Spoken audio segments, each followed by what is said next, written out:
At our April 7th council meeting, the first big item of discussion was a staff recommendation asking for the transfer of $700,000 from a tourism development fund in order to help prepare for a tourism marketing campaign once the COVID-19 pandemic has eased. Now, ordinarily, tourism marketing is largely paid for by the city's accommodation tax. However, with hotel bookings at far lower rates than normal, additional funding was going to be required. Now, there was some discussion around the council table about when travel and tourism was likely to resume. However, the majority around the table agreed that it was best to be prepared and to have a tourism marketing plan in place for when travel restrictions related to COVID-19 are lifted.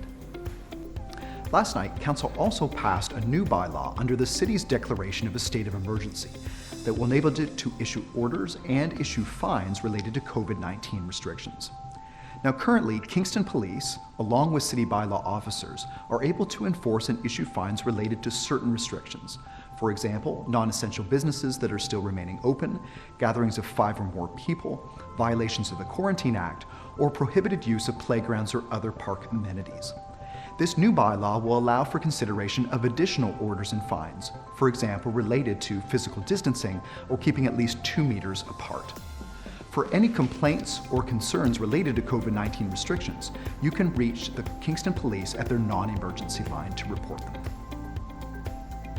Finally, last night, Council passed a motion asking KEDCO to delay its work on the Economic Development Strategic Plan in order to instead focus on a business response and recovery plan in the midst of the COVID-19 pandemic. Now, while work continues on this longer-term economic strategic plan, Council agreed that the priority right now is to help local small and medium-sized businesses under the strain of the COVID-19 restrictions. KEDCO will be presenting its draft plan and strategies to help sustain local businesses at Council's first meeting in